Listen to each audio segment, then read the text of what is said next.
Estamos nós aqui mais uma vez, dando continuidade ao bloco de revisão. Você está no terceiro ano, nesse caso, né?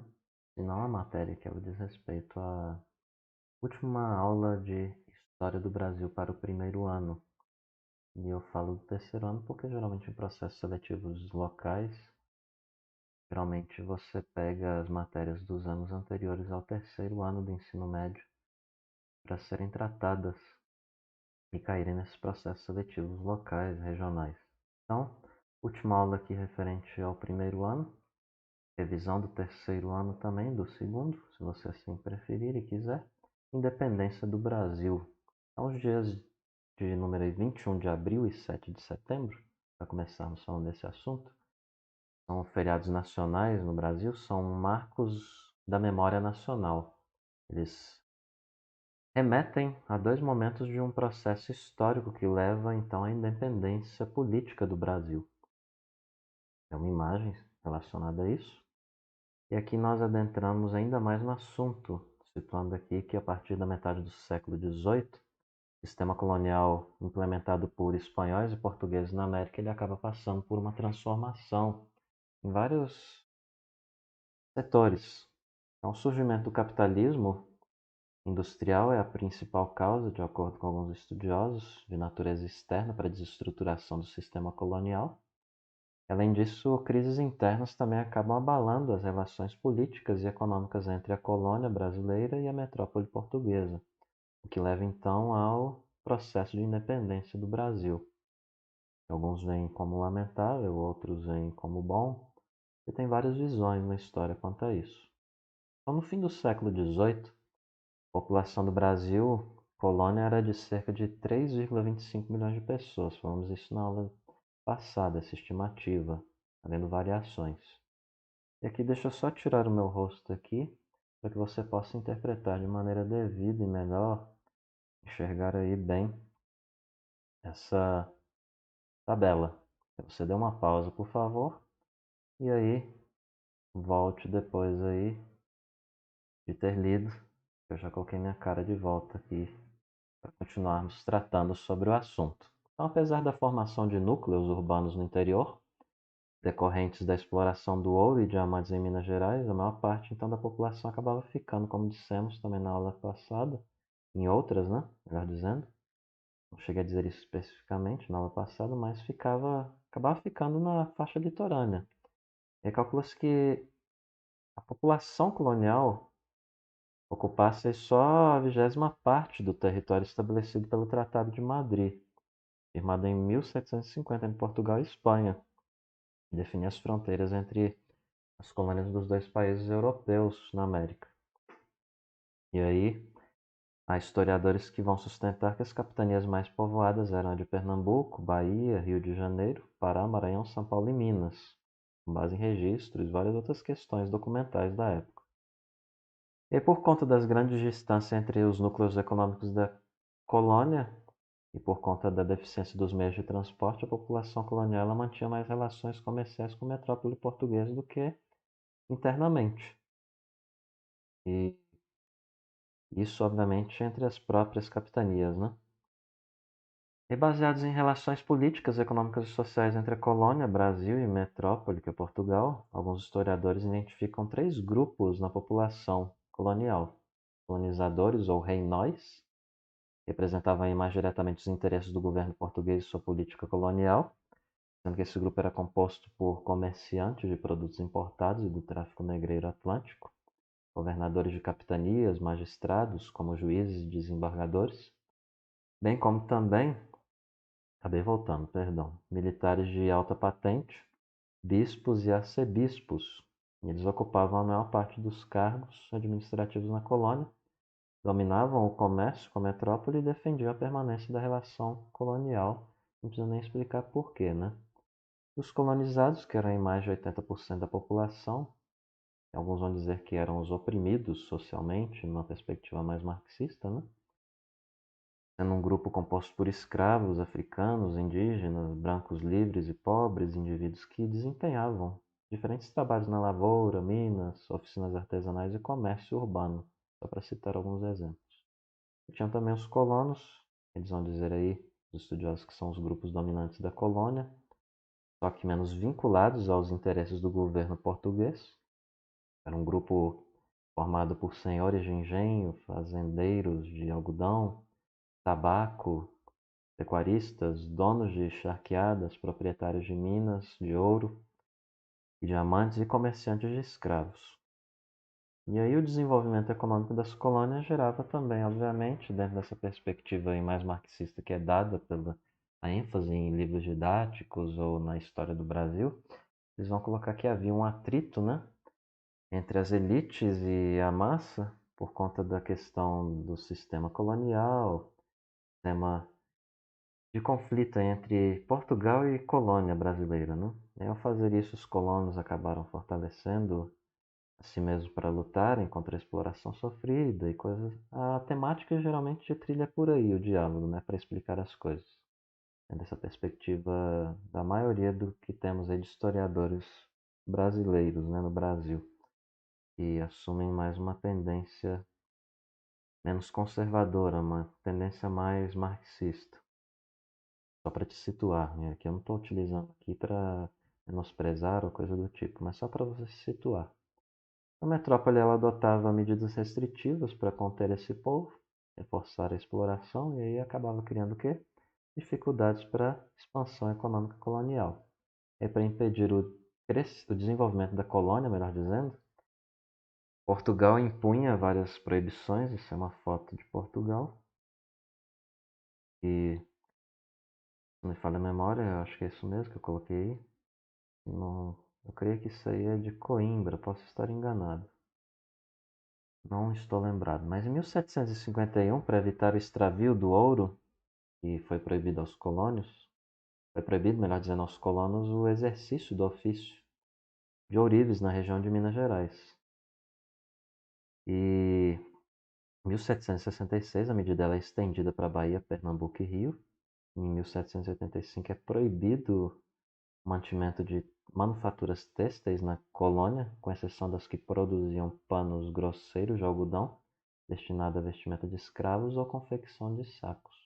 Essa medida ela tinha o objetivo de concentrar a mão de obra da colônia em duas atividades: a agricultura exportadora e a extração de minérios.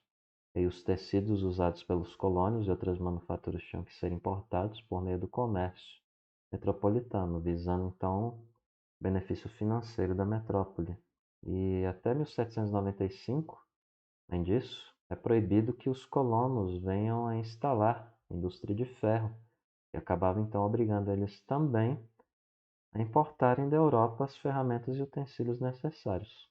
E essas medidas e várias outras existiam aí, gerando descontentamento na população da colônia, e provoca também, no decorrer do tempo, o acúmulo de tensões e conflitos entre colonos e colonizadores. E Luís dos Santos Vilhena ele afirma que no fim do século XVIII, um colono português, professor de grego e latim, Salvador, melhor dizendo, esse Luís dos Santos Vilhena, que era esse professor de grego e latim, ele manifestou sua insatisfação ao afirmar o seguinte: não é das menores desgraças o viver em colônias.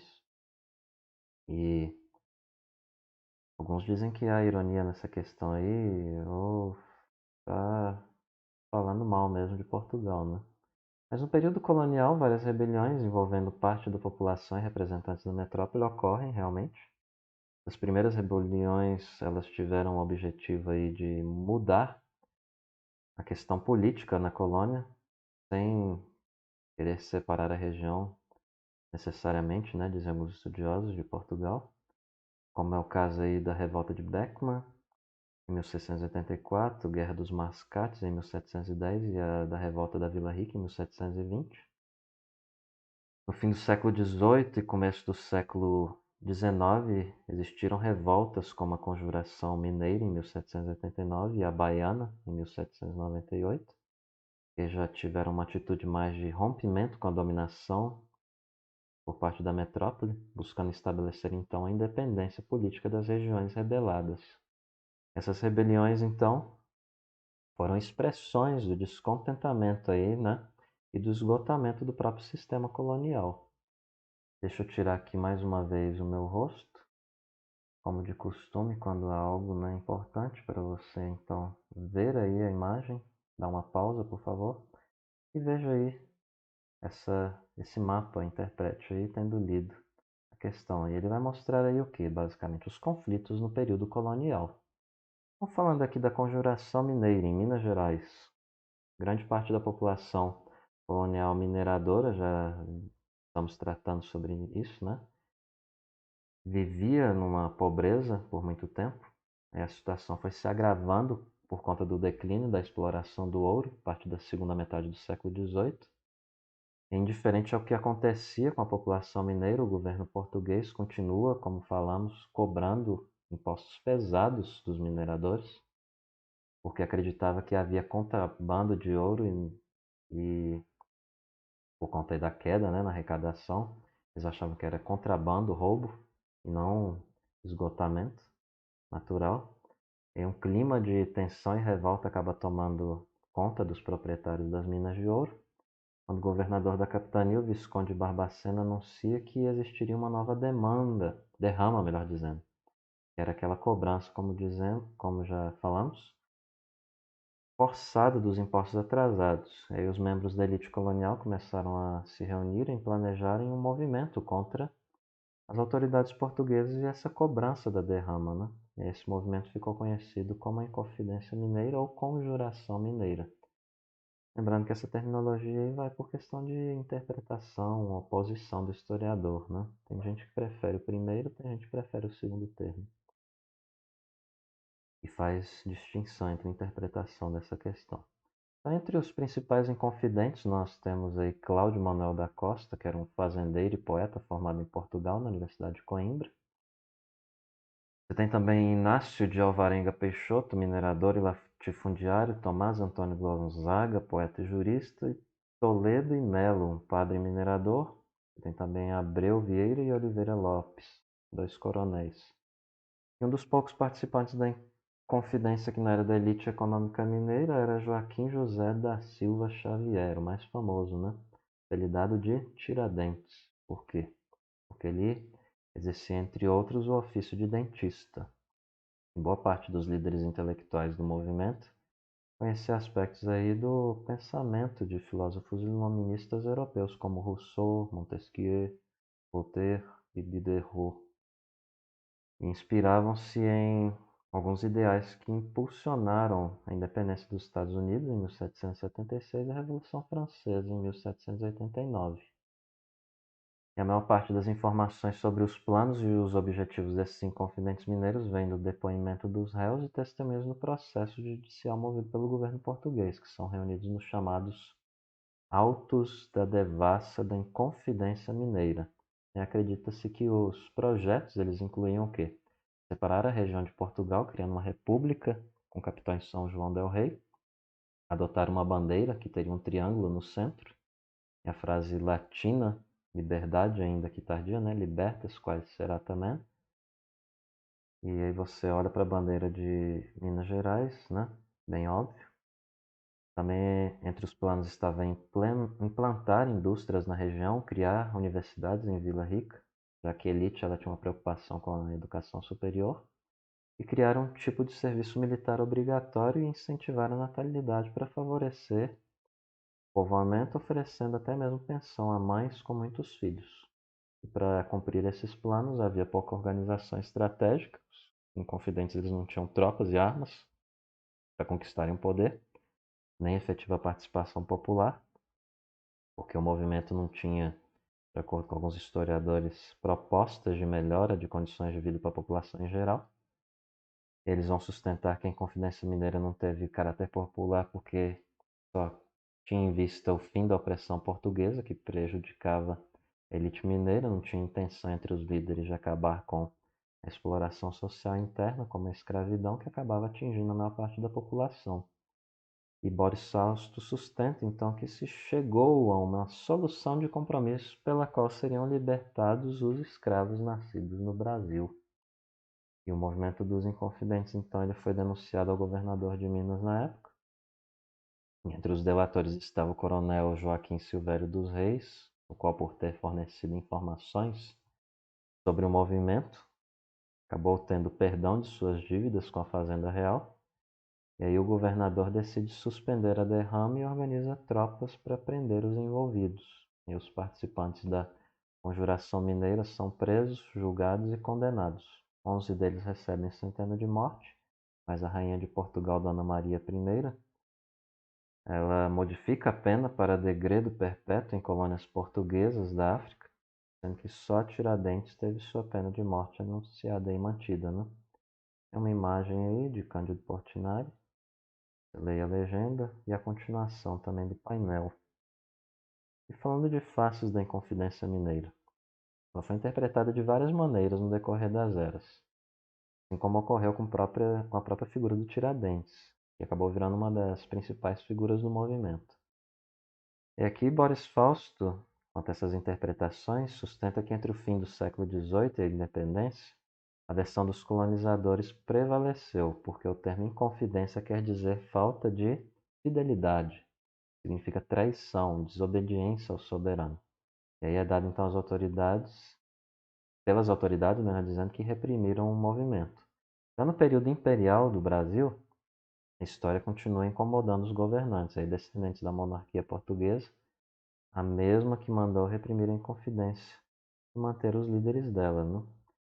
Só que no decorrer do período republicano, os governantes eles mudam a imagem que tinham da Inconfidência.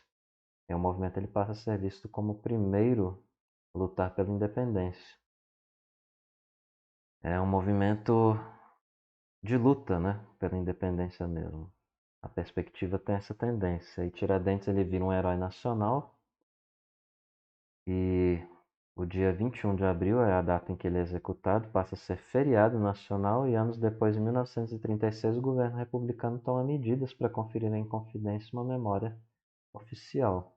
Em 1695, Tiradentes é considerado por lei patrono cívico da nação brasileira, de acordo com Silvia Lara. E quase 10 anos depois da Inconfidência Mineira, a gente também tem que tratar aqui daquela que ocorreu na Bahia, o movimento revolucionário. Inicialmente, alguns homens ricos e letrados participaram desse movimento, a Conjuração Baiana, mas se afastaram quando perceberam seu alcance popular. E, em contraste com a Inconfidência Mineira, a Conjuração Baiana ela é promovida, acima de tudo, por negros livres e escravizados, soldados e profissionais como pedreiros, sapateiros e alfaiates, motivo pelo qual também ficou conhecido como Revolta dos Alfaiates, então preste bastante atenção. A Conjuração Baiana é chamada também de Revolta dos Alfaiates. E o plano dos revoltados baianos aí incluía o quê? Fim da dominação portuguesa na região, proclamação de uma república democrática, abolição da escravidão, aumento da remuneração aos soldados, abertura dos portos brasileiros a navios de todas as nações, melhorias de condições de vida da população inspiradas em ideais de liberdade, igualdade e fraternidade da Revolução Francesa. Muitos historiadores vão ver isso com maus olhos, outros com bons olhos. Por meio de panfletos, isso ocorria, obviamente, que era dado em portas de igrejas, em cartazes, também colados em muros e outros lugares públicos. Aí os revoltosos acabavam conclamando o povo a participar desse movimento. Em um deles dizia que estava para chegar o tempo feliz, nesses panfletos, né, da liberdade do povo, o tempo em que todos seriam irmãos e iguais. E naquela época, o governador da Bahia, Fernando José de Portugal e Castro, busca descobrir quem eram os autores daqueles cartazes e panfletos que promoviam a revolta. Não faltaram informantes que denunciassem os planos dos conspiradores. Mais de 30 participantes da revolta foram presos e processados. No fim, penas mais severas caíram sobre os líderes mais pobres, dizem alguns historiadores e os historiadores. Em novembro de 1799, quatro líderes mulatos são enforcados e esquartejados: os alfaiates João de Deus e Manuel Faustino e os soldados Lucas Dantas e Luiz Gonzaga. Apontado aí pelas autoridades, este, né, último do governo como provável autor dos panfletos, o Luiz Gonzaga. Esses métodos de repressão eles buscavam fazer o quê?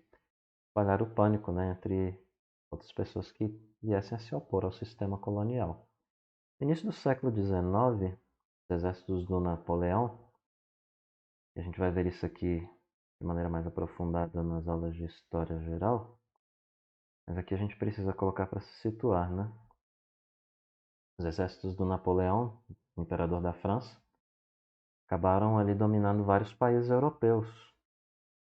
E a única força capaz de resistir aos franceses na época era a marinha inglesa. Não podendo conquistar a Inglaterra pela força militar, Bonaparte tentou vencer ela pela força econômica.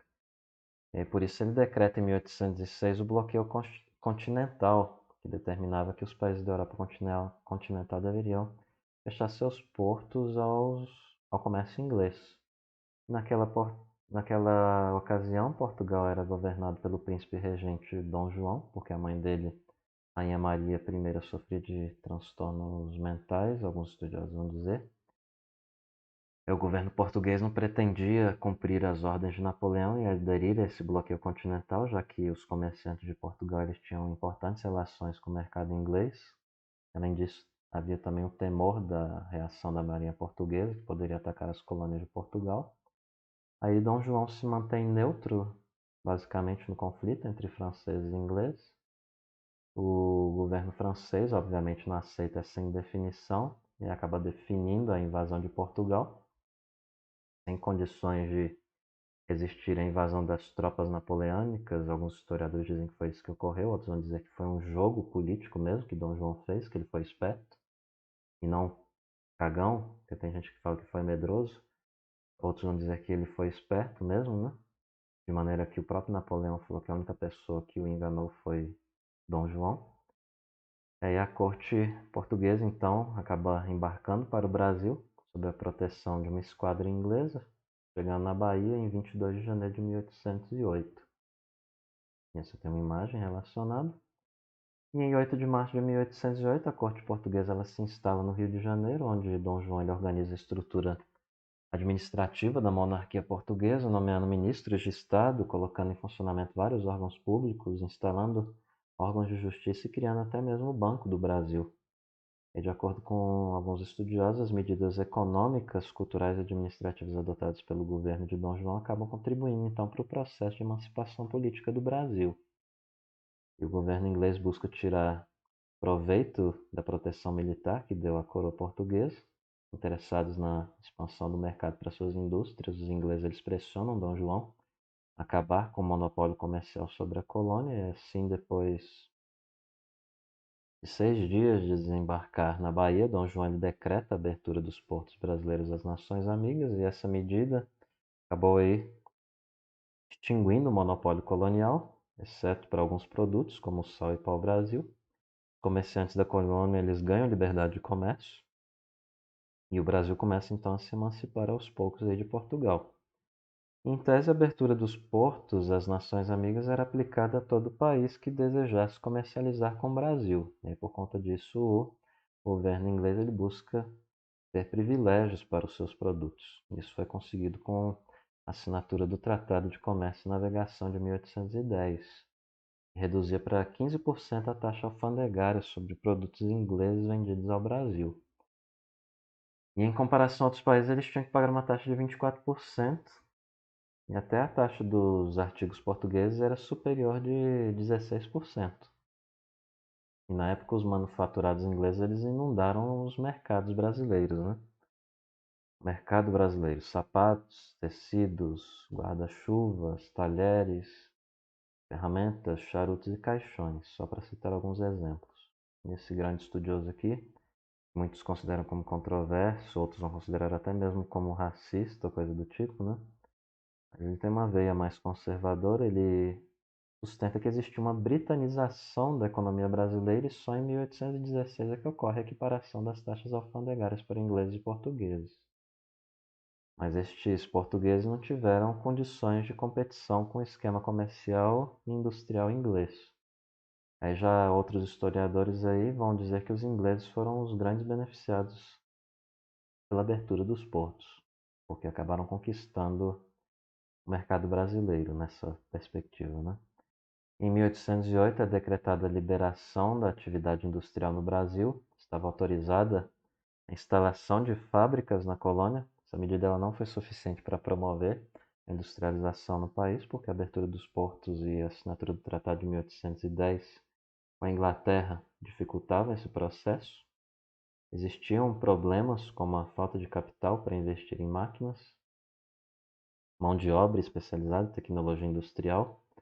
Produtores e comerciantes ingleses se esforçaram em impedir a expansão industrial local, eles não queriam perder o mercado interno brasileiro. Em 1815, o Brasil é elevado à categoria de Reino Unido a Portugal e Algarves. Essa medida aí fez com que o Brasil adquirisse uma autonomia administrativa e deixasse de ser, na prática, uma colônia de Portugal. Foi consumada uma situação incomum para os portugueses. A antiga colônia ela vira sede do Reino Unido. Essa inversão ela foi crescentemente questionada em Portugal, né? Sendo um dos fatores que acabou levando ao movimento recolonizador português. E o governo de Dom João VI foi responsável pela implementação no Brasil de várias academias e instituições, Hospital Militar, Academia Militar, da Marinha também, as primeiras instituições de ensino superior, a fundação de duas escolas de medicina, por exemplo, o Jardim Botânico, bastante conhecido, né? Rio de Janeiro, a gente vê muito essas questões bem fortes da família real. A gente também observa a própria Biblioteca Nacional, né? Rio de Janeiro, a imprensa régia que, em sua publicação do jornal Gazeta do Rio de Janeiro, Academia de Belas Artes, sem contar aí também que foram contratados artistas e professores estrangeiros que chegaram aí no Brasil em 1816. E essa aí era a dita Missão Francesa, chefiada por Joaquim Le Breton, falando de maneira bem portuguesa mesmo. E trazia, por exemplo, o pintor Jean-Baptiste de Perret. É meio dificilzinho esse Rzinho francês aqui, se ele é francês de fato, né? Que eu não lembro. Também tem o escultor, vamos falar os nomes em português mesmo. Auguste Taunay, arquiteto Grandjean de Montigny e o músico Sigismund Neukomm. E você tem as realizações de Dom João VI no âmbito cultural, durante seus 13 anos de permanência no Brasil. São bem grandes e variadas. Historiadores sustentam que essas realizações não expressavam senão a preocupação do governante em beneficiar a maioria da população que vivia no Brasil. Tem outros que vão dizer que o propósito dele era meramente satisfazer os anseios da elite colonial ou de si mesmo, né, de sua família, da corte que migrou para a colônia. E outros vão dizer que é basicamente isso, virado para a própria família real. Ele não teve nenhum benefício, ele não visou nenhum benefício para a população. Tem gente que acredita que teve sim intenção de benefício. Essa é questão de historiografia, né? Tem várias interpretações e cada um vê a história de um jeito. Então, quase 2 décadas depois da Conjuração Baiana, durante a estadia da família real portuguesa no Brasil e o governo de Dom João VI, ocorre um levante emancipacionista em Pernambuco que é conhecido aí como Revolução Pernambucana, onde muitos pernambucanos desgostosos com o aumento dos impostos serviam para sustentar o estilo de vida da corte portuguesa instalada no Rio, acabam aí também, além dessa insatisfação, tendo relação a outros dois grandes problemas que acabaram afetando a região, saber, a Grande Seca de 1816, que causou graves prejuízos à agricultura e fome no Nordeste, e a queda dos preços do açúcar e algodão, que eram produtos importantes de Pernambuco, e ali os preços vinham caindo cada vez mais e mais no mercado internacional por causa da concorrência do açúcar antilhano e do algodão estadunidense. E tudo isso serve então de combustível para a revolta contra o governo de Dom João VI. E diferentes grupos sociais envolvidos nesse movimento tinham objetivos diferentes. Apesar disso, era consenso a proclamação de uma república. Seria organizada segundo os ideais de igualdade, liberdade e fraternidade que inspiravam a Revolução Francesa. Tem gente que vai ver que esses ideais eles foram danosos e têm sido até hoje danosos para o Brasil. E a tendência na academia brasileira atual é de menosprezar a monarquia e de dizer que são meramente interesseiros em si ou fazerem chacota ou coisa da família real, né? e ignoram que esse período foi um grande período para a história do Brasil e que infelizmente não é dado muito espaço na academia e nos processos seletivos. Ao tomar conhecimento da revolta, o governador de Pernambuco, Caetano Pinto de Miranda Montenegro, lhe dá ordem às tropas que prendessem os revoltosos, os quais conseguiram resistir à prisão e acabaram matando ali os militares que tentaram dominá-los. O governador ele fica apavorado com a resistência, foge do palácio, mas é preso por rebeldes pouco tempo depois. O movimento ele consegue tomar o poder em Pernambuco, constituir um governo provisório, e decide extinguir alguns impostos, elaborar a Constituição, decretar a liberdade religiosa e de imprensa e a igualdade para todos, com exceção dos escravos. Então, para evitar se indispor com os senhores de engenho da região, os rebeldes diziam que queriam libertar os negros da escravidão de maneira lenta, gradual e legal. E Dom João VI ele combate a Revolução Pernambucana, ele envia tropas, armas e navios para a região. Os rebeldes eles são atacados após muita luta, se entregam. Os líderes do movimento que a gente destaca aqui, para título de informação, são Teutônio Jorge, o padre Pedro de Souza Tenório, Antônio Henriques e José de Barros Lima, foram condenados à morte. A Revolução Pernambucana, de acordo com alguns historiadores, praticamente a única, então, rebelião anterior à independência política do Brasil e ultrapassa a fase da mera conspiração. Os rebeldes eles tomam o poder, permanecem no governo por 75 dias, 6 de março a 19 de maio de 1817. E em agosto de 1820, comerciantes da cidade portuguesa do Porto lideram uma revolta também que precisamos tratar aqui, que é conhecida como a Revolução Liberal do Porto, um movimento que se espalhou por Portugal, tendo apoio de vários setores da população, como camponeses, funcionários públicos, militares e profissionais liberais, chegando a conquistar adeptos até mesmo no Brasil. Vitoriosos, então, os revoltosos conquistam poder em Portugal, decidem elaborar uma constituição limitando os poderes de Dom João VI. Também queriam recolonizar o Brasil, exigiram o retorno de Dom João a Portugal. Ele queria ficar no Brasil, adiou o quanto pôde seu regresso na Europa. A história é muito bonita quando é contada aqui de uma maneira mais apropriada, né? E a fundo. Mas tropas portuguesas instaladas no Rio acabam obrigando, de acordo com algumas perspectivas, obriga ele a voltar. Tem gente que vai dizer que isso aí foi mais uma atitude dele. E aí, essa volta para Portugal em 26 de abril de 1821, e percebendo o crescente processo de autonomia política que ocorria no Brasil, Dom João então ele deixa, e aí alguns vão dizer que isso aqui foi uma jogada política visando um governo do filho dele via Brasil e ele lá em Portugal, mantendo ainda esse Reino Unido, né? Mas ele deixa o seu filho Pedro como príncipe regente do país. O monarca então português, ele acreditava que a unidade poderia ser então estabelecida aí ou mantida, né? E a solução dinástica ela não correspondia à solução política pretendida pelos membros das Cortes de Lisboa, Assembleia então de Deputados que passa a controlar o governo de Portugal depois da Revolução Liberal do Porto e que representava de modo geral os interesses da burguesia portuguesa, buscando então a recolonização do Brasil. As Cortes de Lisboa adotam medidas que restringem a autonomia do governo brasileiro, querem a recolonização do Brasil, querem enfraquecer a autoridade de Dom Pedro, depois passam a exigir então aí a volta do príncipe regente a Portugal. Aí os latifundiários, os grandes comerciantes do Brasil, percebendo as intenções dos deputados das Cortes de Lisboa e como isso poderia prejudicar seus negócios,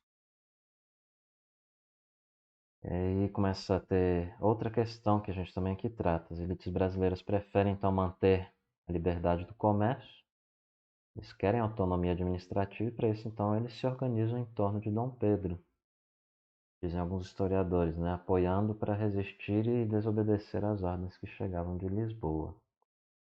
E foi criado o Partido Brasileiro, que reunia homens de diferentes posições políticas, como José Bonifácio, que é pouco tratado na história brasileira, Cipriano Barata e Gonçalves Ledo, que se unem momentaneamente para enfrentarem as cortes, seu projeto de recolonizar o Brasil. O Partido Brasileiro ele cria um documento e reuniu cerca de 8.000 assinaturas pedindo que Dom Pedro não voltasse para Portugal, como era o desejo das cortes.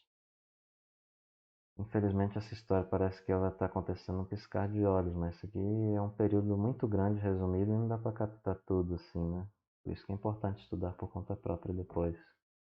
Ao receber o documento no dia 9 de janeiro de 1822, Dom Pedro, quando ele recebe, ele declara que, como era para o bem de todos e felicidade geral da nação, ele estava pronto, e aí ele disse o seguinte: diga ao povo que fico. Esse episódio fica conhecido então como o Dia do Fico, por isso que eu coloquei aqui, né, o Dia do Fico. Quando Dom Pedro permanece no Brasil, e meses depois ele decreta que as ordens vindas das cortes só seriam cumpridas por meio da autorização dele. E os membros das cortes de Lisboa continuam tomando medidas para a limitação da autoridade de Dom Pedro. O confronto chegou ao ponto que obrigou o rompimento político com Portugal, decidido por Dom Pedro e pelas forças que o apoiavam. 7 de setembro de 1822 é proclamada a independência do Brasil na cidade de São Paulo. Ao regressar ao Rio de Janeiro, então, o príncipe é aclamado imperador, sendo coroado com o título de Dom Pedro I em 1º de dezembro de 1822. Lembrando que há discordâncias quanto a esse gráfico aí, ou aquela imagem, né? Ou até mesmo aquela imagem lá da Proclamação da Independência mais clássica, né? Que está numa espécie de um ponto mais alto, proclamando a independência em cima de um cavalo branco, todo majestoso. Historiadores dizem que ele estava com uma baita de uma diarreia quando teve a proclamação da independência. Ele estava sentado, na verdade, era num asno, não num cavalo. A região não era tratada como vinha sendo tratada, né? Se tiver curiosidade, você vai pesquisar isso aí e vai saber do contexto geral. Essa grande parte aí, a gente deixa para você. A independência brasileira ela é um processo liderado por grupos aí, dizem alguns historiadores mais por aqueles que serão beneficiados pela ruptura com Portugal. E aí eles vão dizer que os beneficiados interessados eram os grandes proprietários de terra e comerciantes. Sendo que dentro dessa interpretação histórica, né, essa separação política ela estava só preocupada em manter a autonomia administrativa do país e a manutenção da liberdade de comércio, sem melhorar as condições sociais de vida da maior parte da população. O regime imperial, a escravidão africana ela é mantida, a maioria das pessoas não tem grandes motivos de comemorações, vai dizer que tem sido perpetuada aí na historiografia acadêmica brasileira, né? Mas há discordâncias quanto a isso. Eu não posso falar aqui porque já estou muito delongando nesse tema. Aqui eu vou trazer a visão da Emília Viotti da Costa. Lembrando que você pode discordar de tudo que as pessoas dizem, tá? Estudar por conta própria é até bem melhor do que você ser meramente gado ou papagaio de professor ou coisa do tipo. Tirar suas próprias ideias à luz dos fatos, então. Estudo das biografias dos homens que assumiram a direção do movimento de independência no Rio vem confirmar que representavam as categorias mais importantes da sociedade. Estavam empenhados em manter a ordem, evitar a anarquia e os excessos do povo, organizar estados e colocar em risco o domínio econômico e social e garantir as relações externas de produção seriam seus principais objetivos. A fachada liberal construída pela elite europeizada ocultava a miséria e a escravidão da maioria dos habitantes do país. Então, a versão consagrada da independência, né? Quanto àquele quadro, como eu disse, né, da Independência ou Morte, famoso, que geralmente aparece nos livros e é o que é demonstrado como sendo a verdadeira história, Yara Liz Carvalho Souza diz o seguinte: representação mais consagrada e difundida da independência que surge do quadro de Pedro Américo. Apresentado pela primeira vez em 1888, ele se transformou na versão oficial do gesto que funda o país. Segundo esse quadro, o brasileiro passa ao largo da ação, pois negligentemente contorna a colina do Ipiranga com seu carro de boi, sem perceber a magnitude do evento. Então perceba lá no fundo esquerdo, onde está fundo esquerdo superior, a figura do indivíduo, né? Ela menciona aí como se fosse algo feito à margem, sem envolvimento do povo, né? Dentro dessa interpretação histórica. Tem gente que interpreta que houve envolvimento. E aí é uma visão mais conservadora da historiografia brasileira que é pouco ensinada nas escolas e na universidade. Então, para revisão, como de costume, desta feita aí, nessa ocasião, Enem 2013. Leia aí, vá pausando, por favor, confira as imagens. A história por trás dessa imagem aqui é até triste também, se você for estudar. Mas você deve responder aí. A ideia que cada imagem evoca, respectivamente. Você veja aí, volte um pouco o vídeo se necessário. A resposta é esta aqui. Então, concluímos a aula de número 13, fechamos o bloco de primeiro ano. Você é do segundo ou terceiro ano, então serve como revisão para você essa aula também. Então, obrigado pela atenção e até a aula que vem.